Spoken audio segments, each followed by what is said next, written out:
Yeah, good evening, everybody. My name's Mike, K4LJG, and just wanted to plug the TechNet. It's really a lot of fun, and last night, if you run it, there was a couple people, at least two, that checked in from Australia. And we have people that check in from all around the world, and for some reason, we're not getting that many people from Georgia. So, so if you're really interested in technical discussion, always something interesting going on, please check in. But anyway, this evening we got some great speakers. First speaker tonight has a superpower. It's called CW. And if you've never done CW, you've missed a whole lot about what ham radio is all about. It's a lot of fun, and certainly Pavel has done a lot of work. If you went to the field day, you saw him over there teaching people how to do CW. So welcome. It's my privilege to welcome Pavel.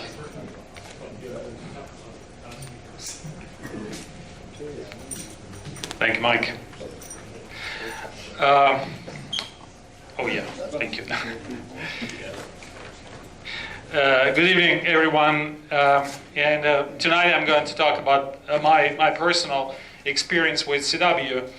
And I can tell you that I'm not a very experienced CW person, so I started to learn CW like about maybe 2.5 years ago, or rather relearn. Okay, I learned some Morse Code 35 years ago, but that was different country. It was in Russia. It was different alphabet, and so I had to relearn from scratch. I think why I decided to talk about that is that I still have this fresh memory of this experience, and maybe I can share that with you, and maybe I will try to convince you that it's really fun. So just tell me after half an hour if I succeeded or not. We will talk today about three things: about motivation, about learning, and about operating. And so let's start with the most important thing. I think it's motivation. And so I would start with one word, which is magic. When I started with ham radio, as I said, 35 years ago, back in Russia, it was magic to speak on the phone with somebody from a different country. And especially if you remember, it was Soviet Union at that time, and it was Iron Curtain and all that. And I was so happy to talk to somebody from Italy, from Germany. And sometimes, yes, I was even able to talk to someone with call sign starting with W. Now it's not magic anymore, because I can talk with someone with call sign starting with W every day. and it's not a big surprise. Even if I want to talk to Europe, to Russia, I can use Skype, I can use internet, I can use whatever, and it's not magic anymore. Even with ham radio, if you want to talk to someone using your using microphone, it's pretty easy. It's pretty straightforward. Just push 1,000 watts into your antenna and build a big antenna, and that's it. It's not magic. It's just pure engineering. But what is magic is when you use just 5 watts, or maybe even 1 watt, and you can talk to people who are several thousand miles away from you. And yes, of course, I understand that it's all about propagation, it's all about ionosphere, it's all about all these features of electromagnetic waves, but still, it's kind of magic to me. I still, I cannot explain that. It's just 1 watt, and people over there in France or in Germany can hear me. I remember I was participating in one QRP event And so I went outside, and I went to Woody Gap, you know, this place at the Appalachian Trail. And I put my antenna, it was just a simple NFAT, and I put my KX3 on the table. And one guy just stopped by asking me, so what are you going to do here? I said, I'm going to have several contacts with other people all around the world from here. And he said, so what kind of contacts? I said, yeah, I'm going to use my radio and my Morse Code key and my antenna, and I can talk to people like in Germany from here. He said, oh, really? And after a pause, have you heard about this thing called Skype? I said, of course, but you know, it's not fun. I prefer, you know, the hard way to talk to people. And still, you know, it's this kind of magic which amazes me. Second reason why I decided to learn CW is that I like to play with electronics. And I can solder one thing or another, but still I have to admit that to build a full sideband transceiver is probably too much for me. But still I can build things like this from QRPME racks from Maine. And I have built a couple of these nice looking cans. And after that, yes, I tested it, and I tried them on the air, but then I realized that to use them, I have to use CW. I have to learn Morse Code to use them properly. And yes, I like to use rigs which I built myself. And after these cans, I built KX1 and then KX3. Okay, so KX3, I did not build, I just assembled it. But still, it's kind of fun when you can build something yourself and then use it. But as I said, with sideband, it is probably too much. With CW, yes, you can do that maybe during one evening even, and use it on the air. Another kind of magic. It's just a dream, right? So when you're sitting in your shack and your wife would come to your shack saying, dear, do you want some? Normally we're sitting in our shacks when everybody is asleep in the house, and probably it's not a good idea to shout in your microphone, calling somebody over the ocean. You know, sometimes you need some sort of quiet aberration, right? And CW is just exactly for that. So you can put your earphones, you use your key, and that's it. Nobody hears you. You don't disturb the whole house while working on the air.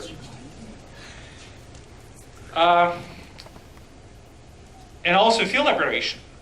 I can tell you, in my childhood, there was a movie very famous in Russia at that time about a spy. Of course, it was a Russian spy. Of course, very smart. He worked in Germany during World War II. And I remember this scene from this movie when they went somewhere in the forest. They tossed a wire antenna on the tree and started sending something to Moscow, you know, from Germany to Moscow. And it was, you know, this kind of guy.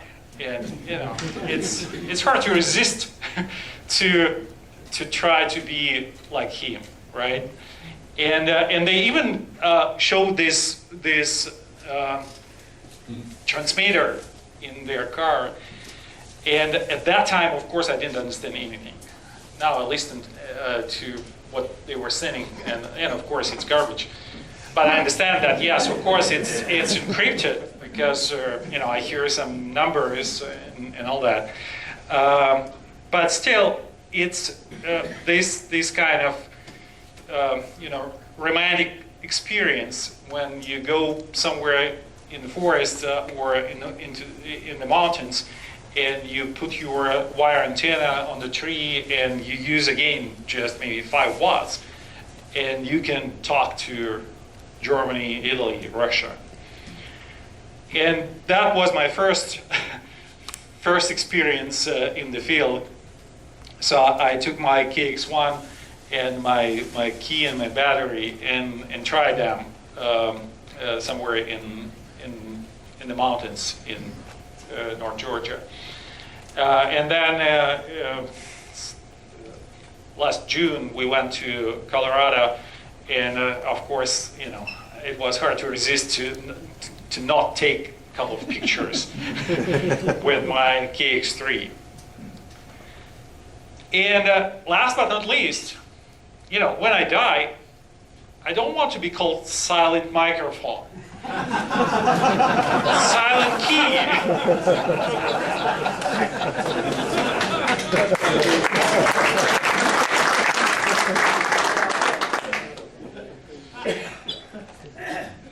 So to summarize about motivation, it's about QRP, and QRP is, you know, is another topic to discuss.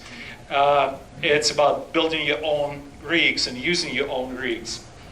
It's about field operations, about IOTA and nation parks on the air and SOTA and all this.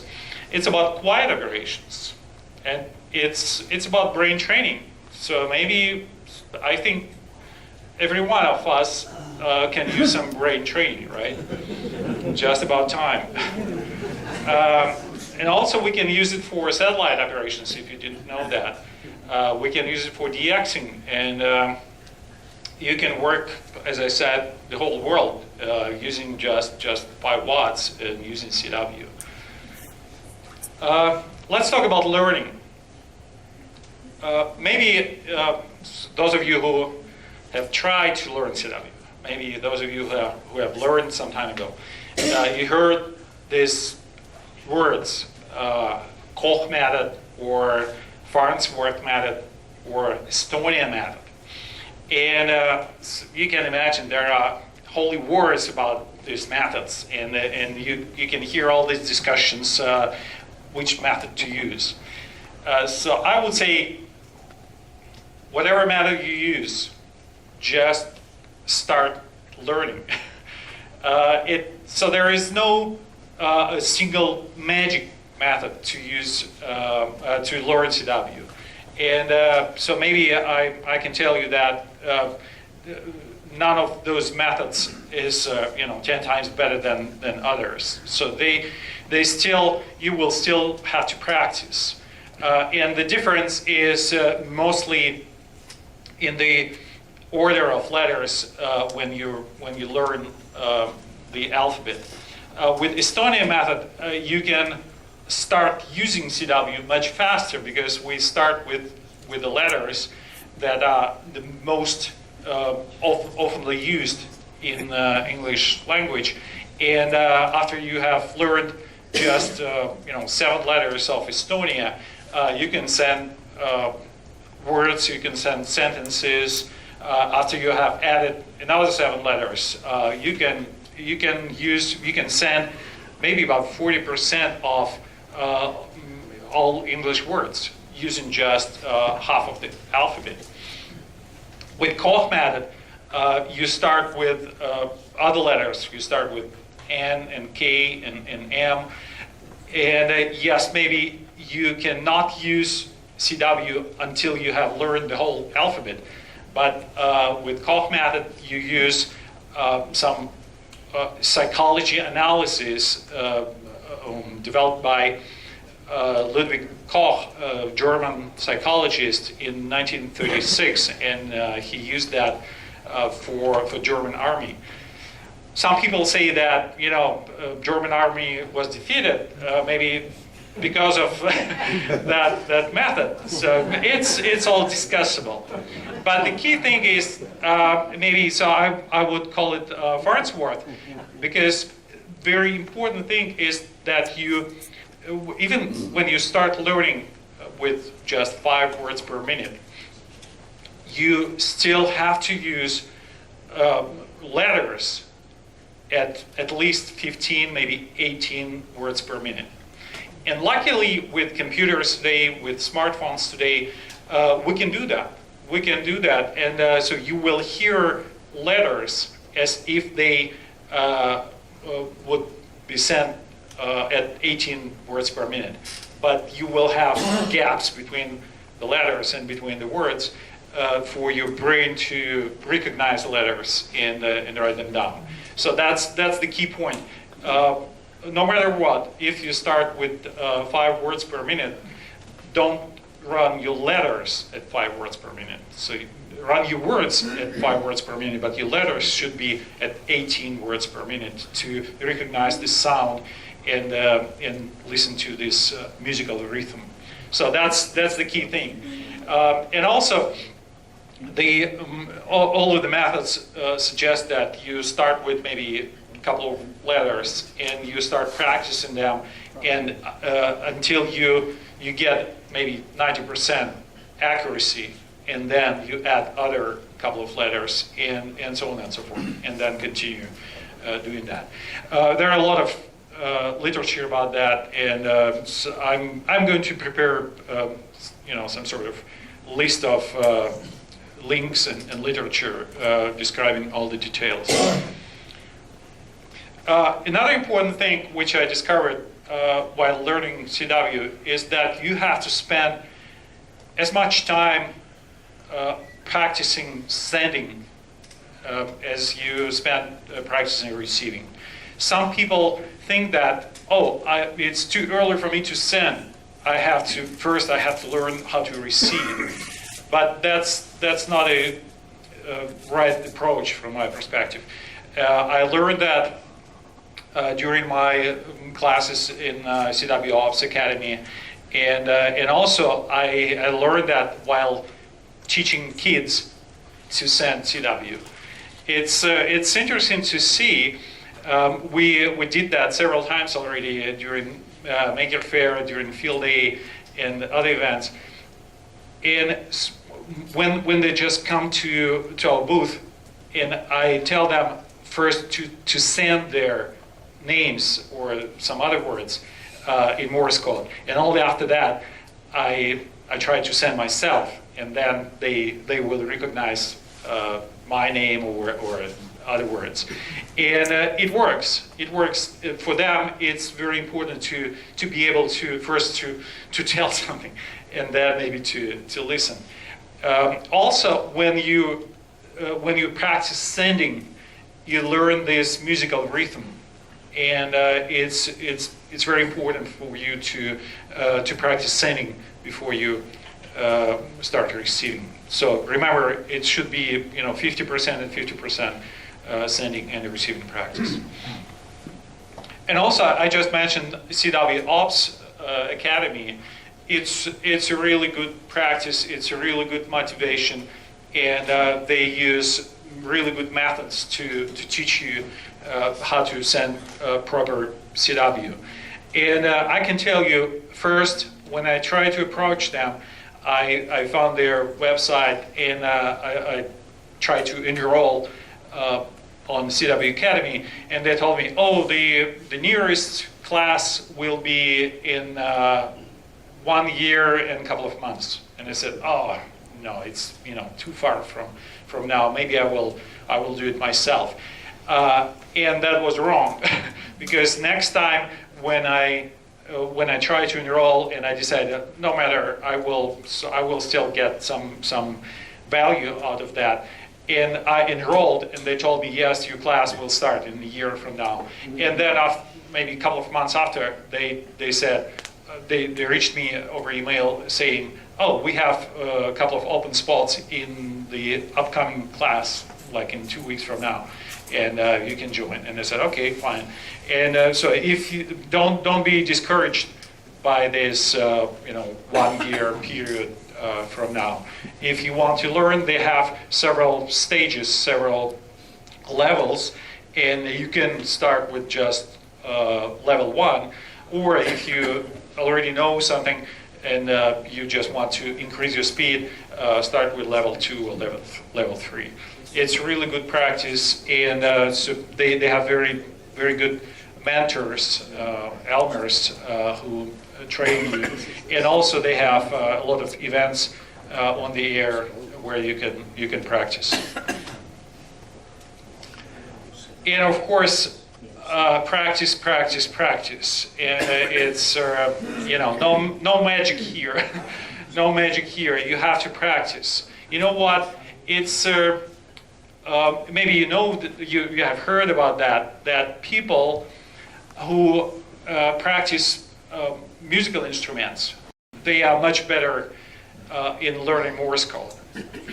And people tend to think that it's because of their musical ear, but it's not the case. The real reason is that they value practicing.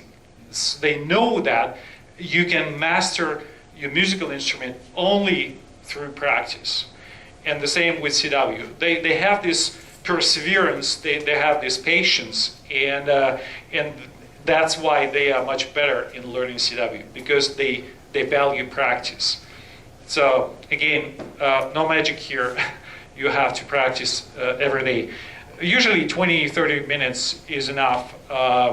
You can practice, you can try different styles of practicing. You can try just writing down words and the letters, or you can try to copy in your head on the way to work or home. And yes, it works. And just try not to be bored. Try to change different ways to practice.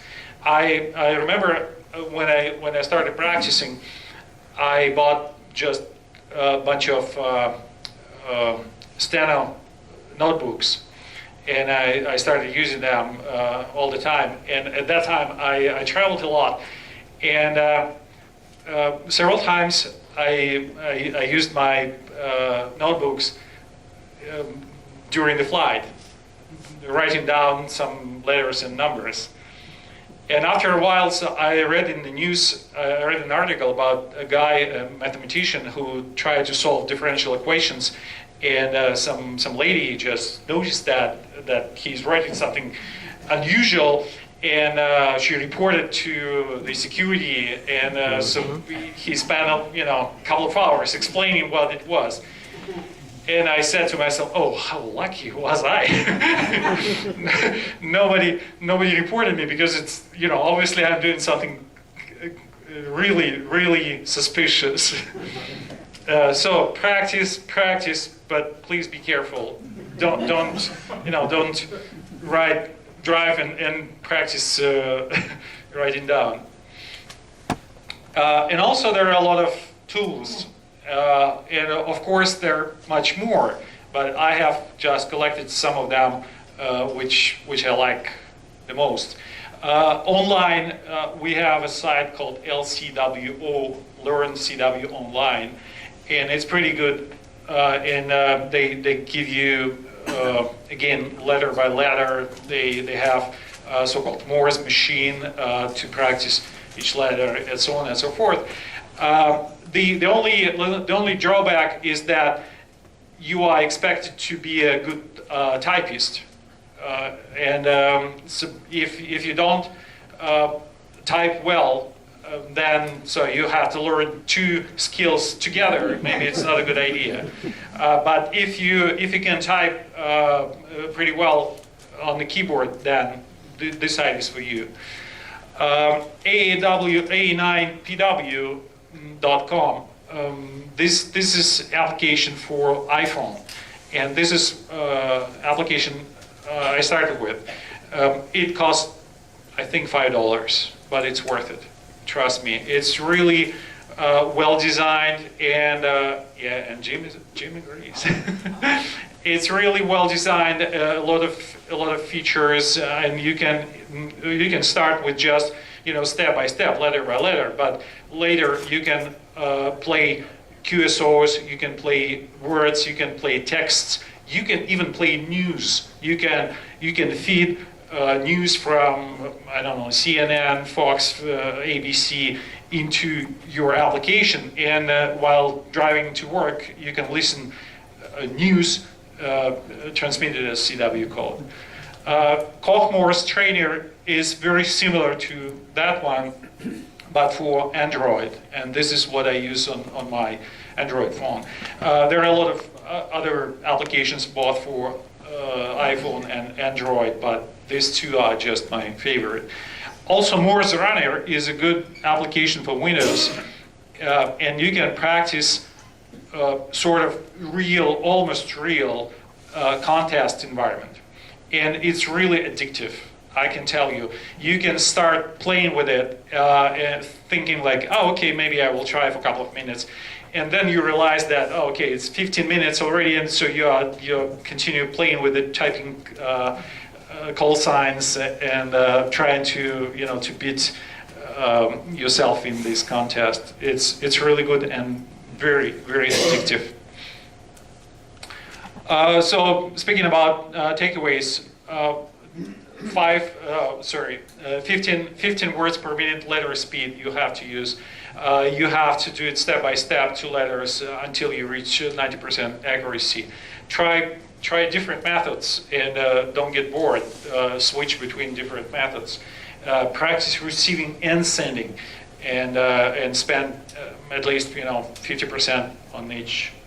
And practice copying in your head. It's really good, especially when you start recognizing certain words or maybe cue signals. And finally, operating. Let's talk about operating. The biggest step after you have learned the alphabet, the biggest step is to get on the air and have your first QSO.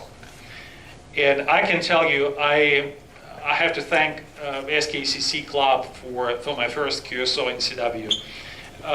I learned CW, it was maybe 2.5 years ago, it was January, February. And then, yes, I practiced, and of course I could copy and send, maybe not that fast, but still. And then I decided, okay, so maybe it's time to join this club. Maybe they can teach me something interesting. And I applied on their website. They gave me a number. And almost immediately, like next day, so the night before I joined the club, and next day I got an email from a guy saying, hey, Pavel, welcome to the club. Oh, by the way, we have a special award at SKCC for different prefixes, and I need, so you have such a good prefix, I don't have it, so I need your prefix, I need QSO with you. And I said, I'm just learning, so I didn't have any QSO at all on the air, so I will be very slow and all that. He said, not a problem, I just need your prefix. I still don't know, was it genuine, was it real, or maybe it was some sort of SKCC technique to get new people on the air. I don't know. But after a couple of emails back and forth, we agreed on time and frequency. And yes, as you can imagine,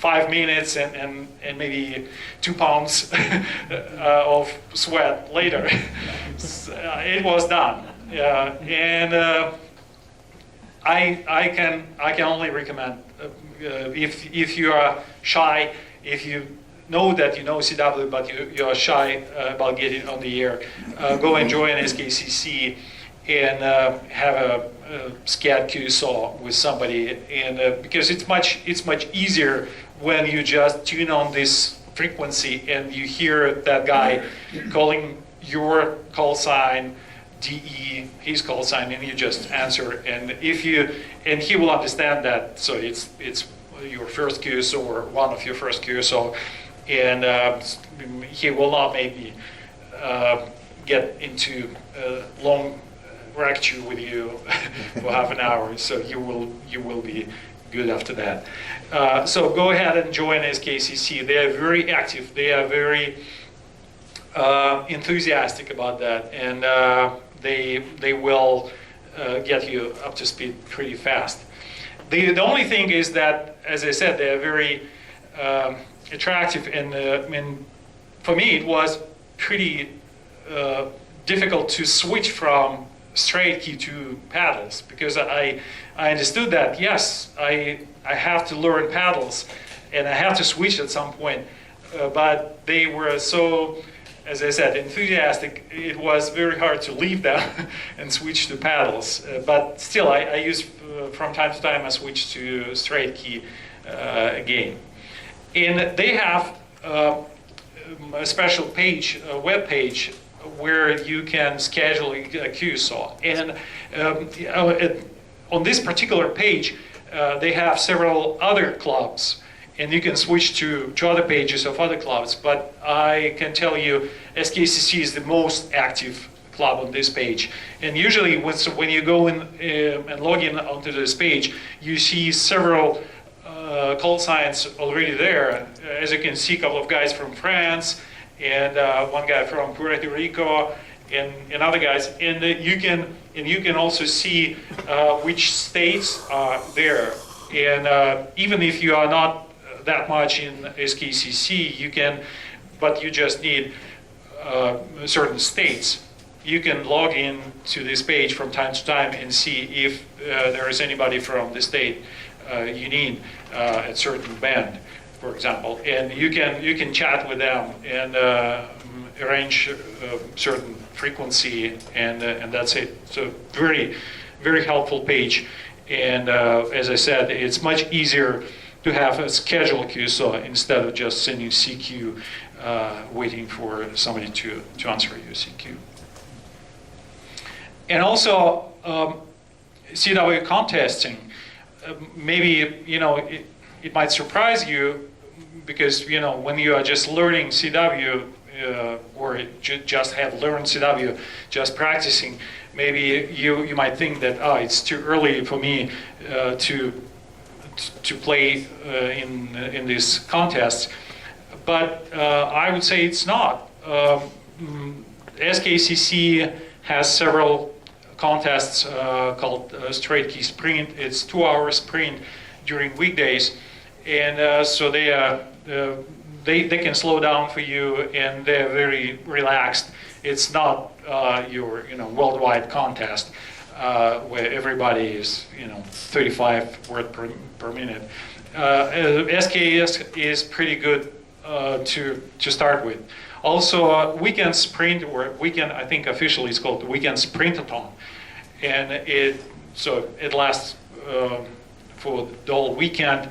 And again, they are very relaxed, and they are very welcoming, and they will slow down for you, not a problem. Good thing about contesting is that you don't have to talk about your rig, about your weather, about your antenna and all that. You don't have to reg queue. You just have to send 599 Georgia, thank you, and that's it. Or maybe your SKCC number, and you will learn it pretty fast. And that's it. And it's good to practice, and especially on sending and also on receiving, because everybody else would send the same information, and even if you missed maybe a couple of letters or digits, you can always go online and find that number and compare it to what you have copied. It's really easy, and it's good practice, even especially if you just want to refresh your skills in CW. You can just join one of these contests, and you will get up to speed pretty fast. Also, there is a North America QRP Century Club, and of course they are CW only, And also they have several contests, and you can participate in that. You can join the club, or you can participate even not being a member, or you can even participate with your 100 watt transceiver. Maybe you can turn down to 5 watts and be in this QRP league. So it's a good, pretty relaxed contest as well, and it's pretty good to start contesting in CW. Another holy war, straight key or paddles, and again, as I said already, I started with straight key, and SKCC Club helped me a lot, and I owe them, and I use straight key from time to time, but still I decided that I have to learn paddles as well, because it's where you can increase your speed and use for everyday life. But still, starting with straight key is good because you learn this rhythm, you learn this music of Morse Code, and it's really good practice. Again, takeaways about operating: join SKCC and be encouraged by them, and schedule your first QSO with them, with some of them. I think it's the best way to start your operating on the air. Use QSO scan page. You can use it SKCC part of this page. You can use other pages, but SKCC is the most active page. And don't be afraid of contesting. It's good practice, especially if you want to refresh your CW skills. So, what are you waiting for? May I suggest a couple of action items for you if you really want to, if I succeeded in convincing you that CW is really, really good for you to be a real ham, then here are my action items for you. So first, start with downloading downloading an application for your smartphone, for either iPhone or Android. Find a buddy who will play with you. It could be the other guy who is learning CW, or maybe somebody who who already knows CW and who wants to help you with that. And you can play. You can use whatever medium you have to send CW. For example, in the CW Ops Academy, we use Skype all the time.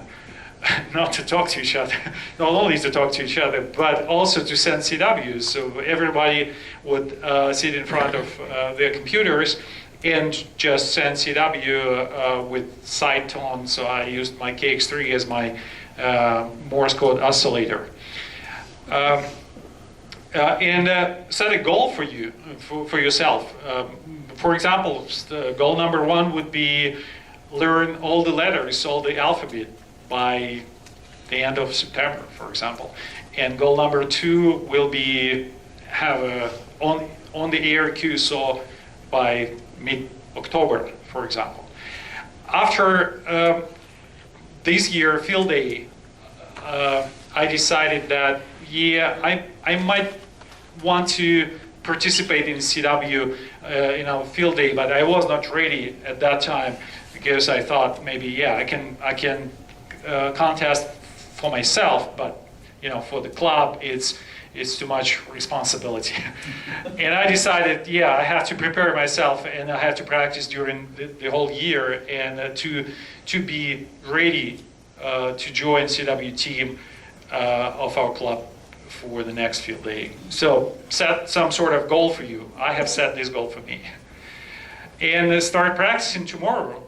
And who knows, maybe you will have great success in practicing, and if you reach both goals, maybe you can indulge yourself buying a good CW key for Christmas for yourself. So that's all from me, and I will be happy to hear your questions and feedback, and I will be even more happy to hear your call signs on the air. Thank you.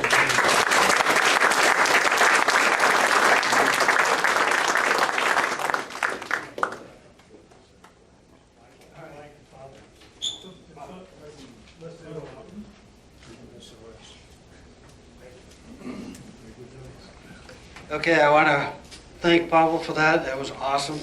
And our next speakers tonight, I don't want to take too much time, is Jim and Terry. They're going to talk about national parks in the air. Has anybody made any contacts with National Park in the Air yet? Oh, there we go. That sounds good. All right, well, I don't have to really say too much. Here's Jim and Terry. Thank you. I'll start it off real quick. I'm Jim, N4SEC, and Terry, W4YBV. And we're going to be talking really about two things tonight, and that's U.S. Islands Awards Program, as well as what was just mentioned, and that is National Parks on the Air. The first Q award, and this is a club call award that Terry, on behalf of the U.S. Islands Awards Program, would like to present to the club. And if you could come on up, Mark, that'd be great. Mark, let me present this first award to the club. We thought maybe one way would be to get the club involved in this program is to actually go out and do an island and get the club recognized as its first qualifying island. So as it reads here, well, where's it at? U.S. Island Awards Program proudly presents this award to the North Fulton Amateur Radio League, NF4GA, for qualifying its first U.S. island on April 27th, 2016. And it was on Keaton Beach, which Keaton Beach is about 80 miles south of Tallahassee, Florida. It has a one section where you go over a bridge. It's over 50 feet long, so it qualifies it as an island. So it was a drive-on island. It was our first island. So I'm in hopes with this certificate that it'll spark some more interest in the club participating and getting involved in the program. And what I would really like to see in the months to come is maybe setting up a U.S. Islands Awards team program and getting the club involved in it and actually set up a team to go out and activate these islands. We got the next slide coming up. Jim, you want to talk about this? Sure. You want to know what you do on one of these outings. And let me mention, first of all, U.S. Islands Awards Program is not IOTA or IOTA, which is the international group, Islands on the Air. This is U.S. Islands Awards Program, which is more administered in the United States, and it includes a whole lot more islands with a lot different qualifications to operate places you normally go to, like up on Lake Lanier, on the Chattahoochee River, and that sort of thing. This is a typical,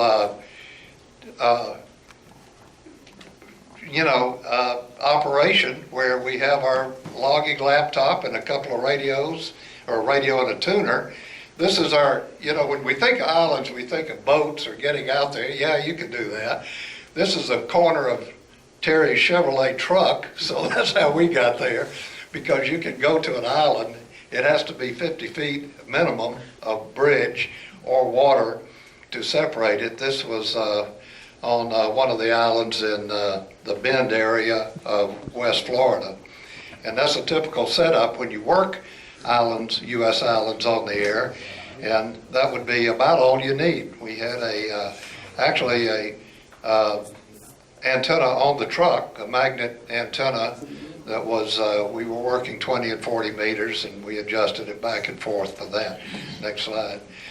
And this was the really special one we did up in Keaton Beach that Terry was talking about. Yes, that's the famous green beam.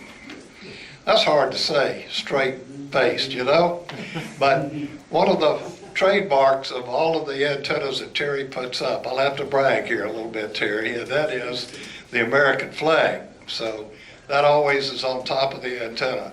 But the green beam actually is a 20-meter antenna, which at quarter wave, of course, most of us know is 30 3 feet or so.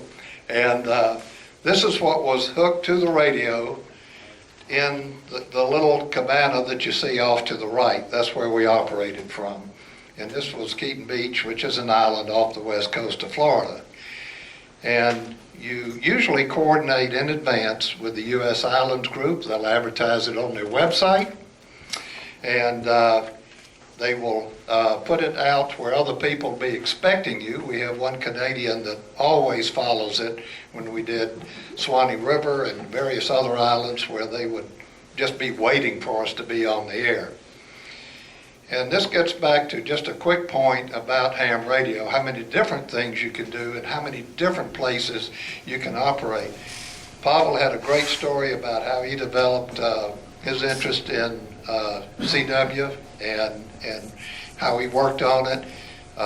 We had talks here on technical equipment like DMR radio, and we all come back, learning something. What we're talking about here is something we all enjoy doing, and that's operating. Let's not forget about operating. And here, the radio equipment we use is kind of a means to an end, and that is to operate. Next one, please.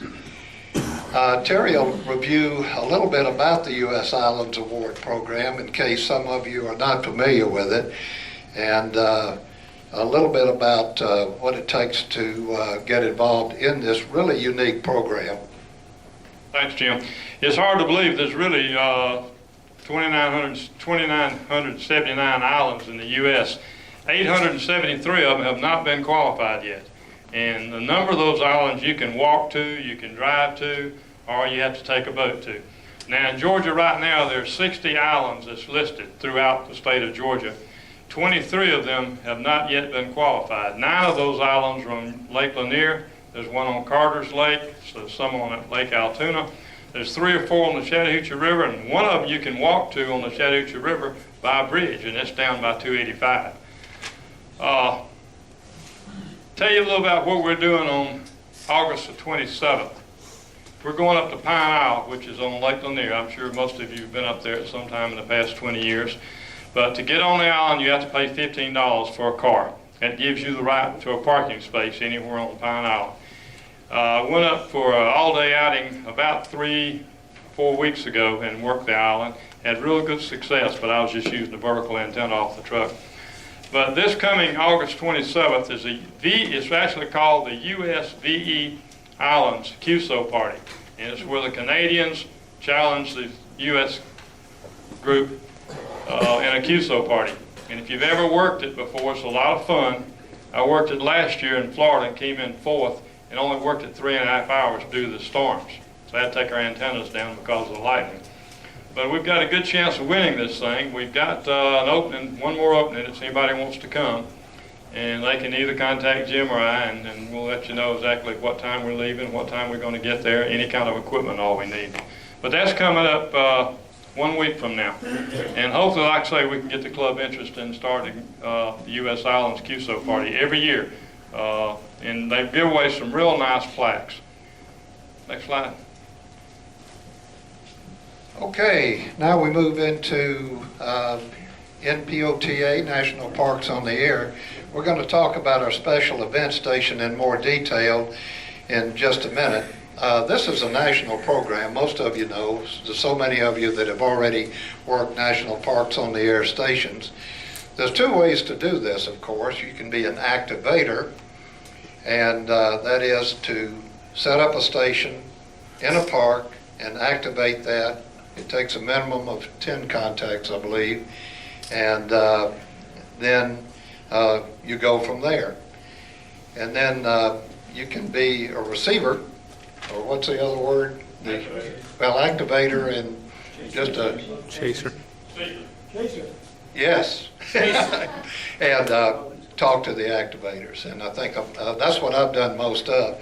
And it's really interesting to see on the National Parks on the Air Facebook page, if any of you have done that, the pictures of these guys when they're out operating. And they started, of course, in January when the contest, not really a contest, it's an activity, but they had 3 feet of snow on the table they were working on, and it was really hysterical.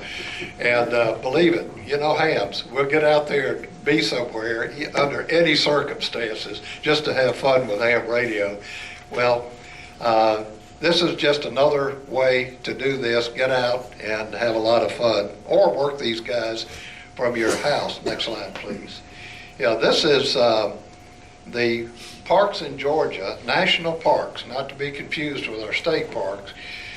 There are 12 of them in the state, and if I may, let me just, we actually worked quite a few of these.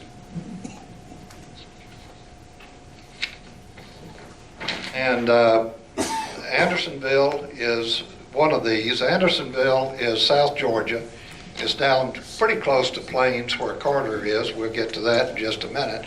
But this is a typical setup. We've had this banner here before where you see it in the background. Terry's operating his 857 off of the antenna in the truck. We have this little table.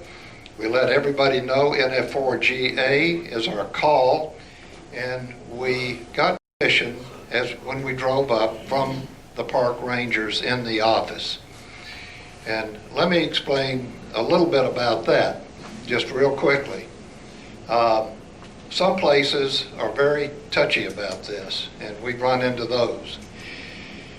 One of them's in downtown Atlanta, and that's the MLK site, and it's even highlighted here as a site that's sensitivity with 2 stars. So we worked actually on the property from their parking lot under their auspices, and that seemed to work out well. We'll get to those slides in just a minute. But it didn't take much to have fun out here in the national parks. We got a table, a couple of chairs, a radio, a big battery, and a log. We have a logging computer, big cup of coffee and sunglasses, and we're off to the races. So we did about 65 contacts that day and at Andersonville. Next slide. And this is our setup 30 or 40 miles away at Jimmy Carter National Historic Site, which is of course in Plains, Georgia.